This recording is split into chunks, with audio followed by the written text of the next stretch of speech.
Ladies and gentlemen, welcome to Porsche.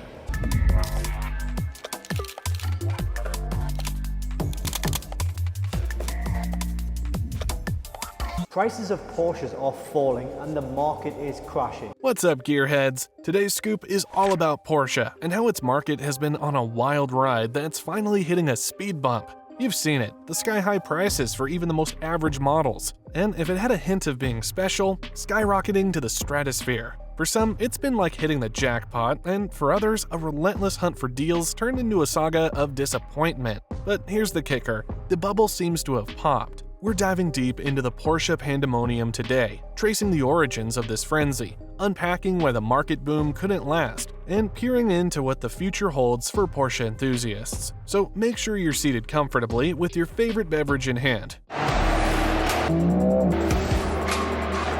Yes, even water will do. And let's gear up for an epic journey through Porsche's recent history and what its fluctuating market means for you. It all started in the early 2000s, when Porsche decided to widen its appeal. The introduction of the Boxster marked a new chapter, offering a more attainable dream for those eyeing the brand's emblem but daunted by the price tags of legends like the 944 and 968. The game changer, however, was the Cayenne SUV. It didn't just enter the luxury SUV arena, it practically created it, setting the stage for a trend that's still ruling the roads. Not far behind, the Cayman arrived.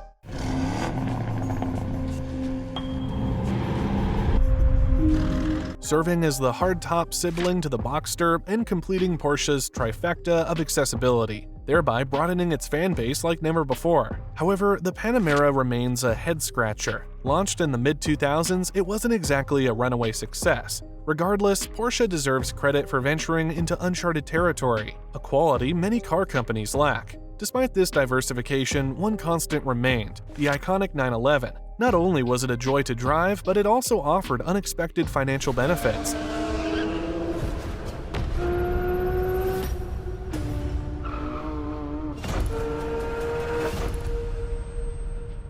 While the 996 and 997 models developed some issues later on, they came with a warranty when new, providing peace of mind for early buyers. Let's set aside the warranty concerns for now, we'll address them later. The true selling point for many 911 buyers was their remarkable ability to retain value. Unlike a Ferrari, where depreciation could eat away half the car's worth in the first year, the 911 was a champion of value retention.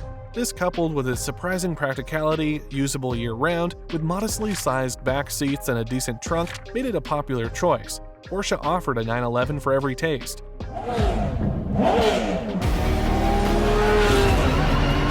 The base C2 Coupe, acclaimed for its exceptional handling, the slightly more powerful Carreras, open-air options like the Targa and Cabriolet, the blistering fast turbo, and the track-focused GT3. Speaking of the GT3, these limited editions weren't the coveted status symbols they are today. Enthusiasts revered them, and they were a common sight on racetracks. But back then, you could simply walk into a Porsche dealership and find one in stock, if not multiple. Discounts were even offered on these super cool cars like the 997 GT3 RS. That's how different the market was.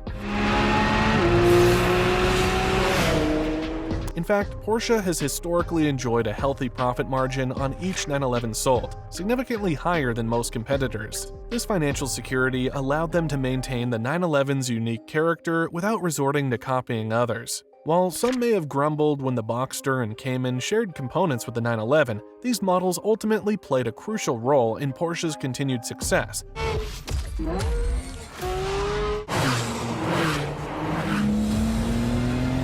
And then came the Cayenne, a true cash cow that further solidified their financial position. For a striking illustration of the 911 Turbo's value proposition, consider its comparison to the Cayenne. Despite being a significantly larger vehicle, the Cayenne was often priced lower.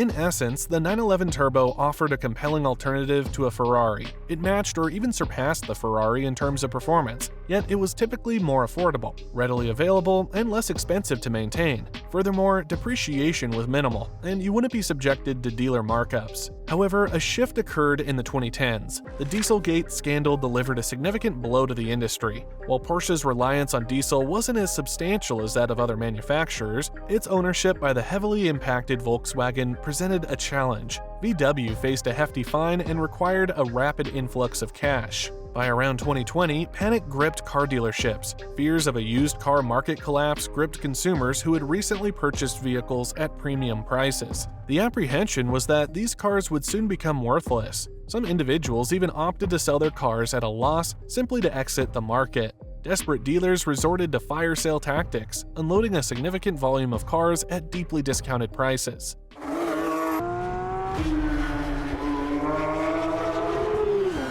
However, a surprising twist emerged. The anticipated used car market crash never materialized. In 2021, with factories shuttered for extended periods, new car availability became scarce. As a result, the demand for used cars skyrocketed due to limited supply. Dealers were scrambling to secure inventory, even offering to repurchase vehicles they'd recently sold at a premium. Consumers initially ecstatic at the prospect of seemingly free cars soon discovered the harsh reality. Replacing those vehicles meant a significant financial outlay. Finance houses also seized the opportunity. After a sluggish 2020, they were eager to meet aggressive sales targets in 2021. Loan approvals became remarkably streamlined, even for high-value cars. Individuals who would have faced rigorous scrutiny just months prior were practically bombarded with loan offers. It was a truly remarkable, almost surreal market landscape. The party atmosphere surrounding Porsches was disrupted in 2022. The war in Ukraine disrupted their wiring supply chain, a significant issue despite its global insignificance. Additionally, a fire at a critical factory exacerbated the global chip shortage, causing delays in all electronics production, not just cars. A bright spot emerged for Porsche owners in 2022, the booming used car market fueled by a scarcity of new vehicles. However, an intriguing trend arose. A disproportionate number of new Porsches delivered in 2022 and 2023 appeared to be special editions like the GT4, GT4 RS, GT3, and GT3 RS.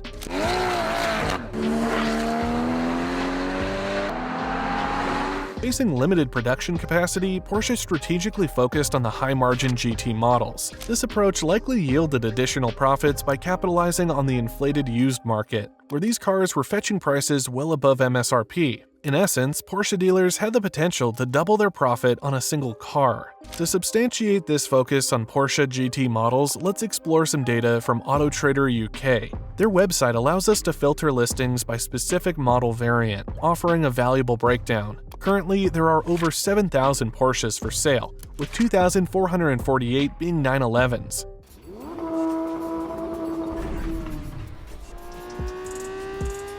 AutoTrader helpfully further categorizes these by generation. Focusing on the latest iteration, the 992, we find a surprising disparity. Only 38 regular Carreras, the core models, are available for sale, while a staggering 50 GT3s are listed. This imbalance is particularly noteworthy considering the shorter production run of the GT3. There are even 30 GT3 Tourings listed, meaning there's a greater availability of high-performance GT3s compared to the standard Carrera variants.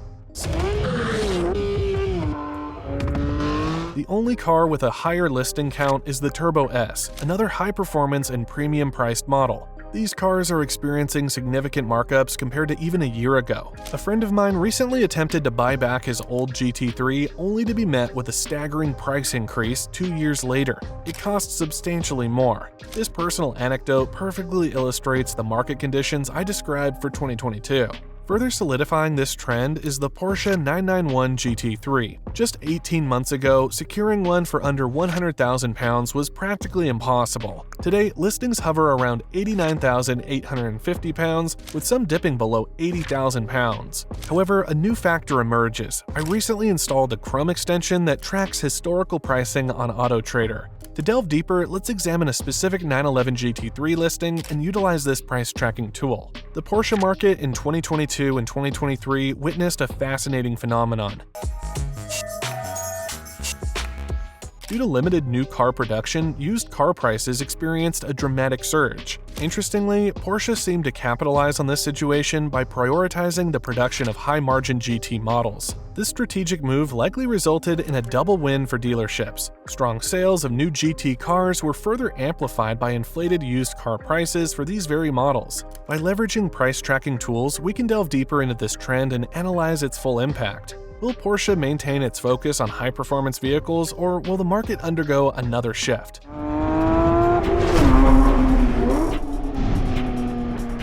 The future remains uncertain, but one thing is undeniable. The Porsche market continues to enthrall both enthusiasts and industry observers. Join the conversation, subscribe to Ignition Live, and be part of a community of passionate car enthusiasts. Share your thoughts on Porsche's latest strategies in the comments below, and see what others are saying about the future of the industry.